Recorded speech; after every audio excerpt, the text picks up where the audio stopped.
In part 2, you told us that the beauty and warmth and bliss of the marriage of Kadmos and Harmonia resulted in horrors for their children, and that these children and the generations that followed suffered hideous and painful deaths, but that some of these children became holy. Yeah, these were not necessarily nice people, but what happened to them did not happen because of some fault on their part. It happened because they were chosen for this to happen to them. And isn't Oidipous one who was especially chosen? Isn't he the one that the whole story is supposed to be about? Yeah. Oidipous asks Apollo who his father is. Now Apollo could have told him this, but Apollo doesn't tell him this. Instead, Apollo sends him heading east on the same road that his father has been sent heading west.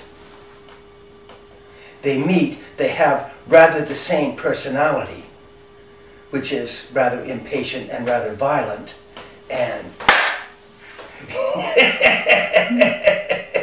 he kills his father. So, well, not yet.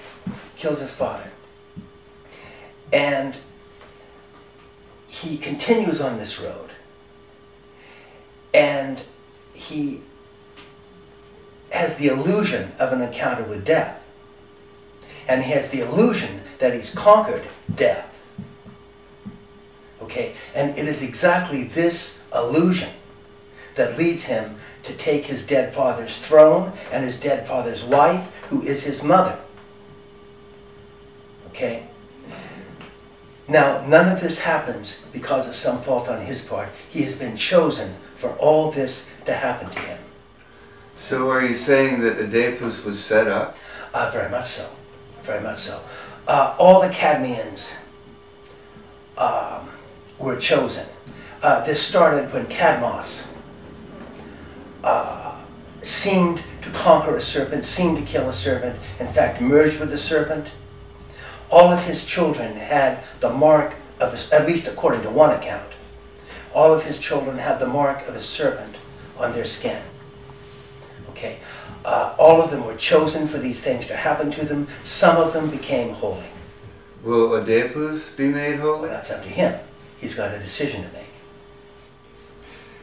This being a Greco-Germanic family cycle, he is the principal character in the second to the last generation who makes a decision that is at the center of the whole cycle.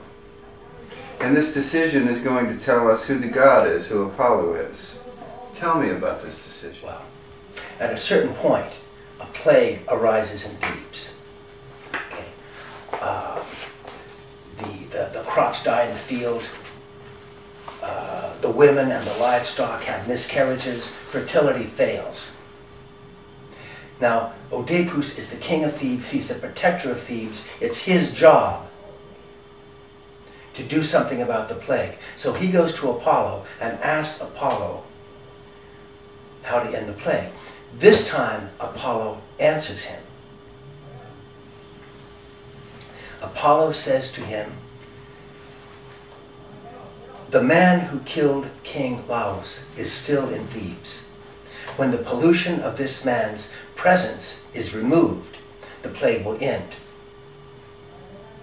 But then Apollo said something else.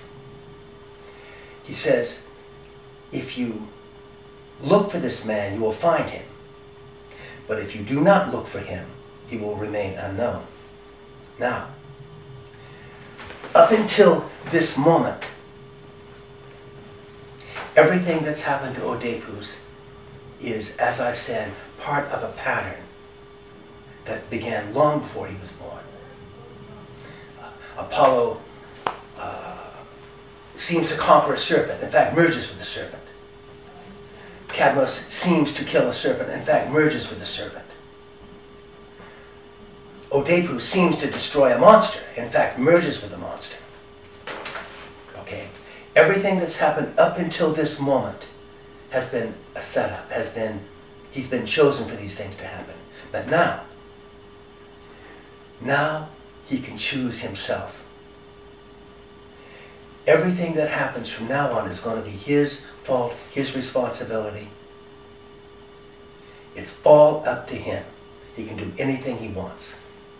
So his choice will tell us what Apollo is, but it will also explain how he is merged with the serpent. Do I have that right? Yeah.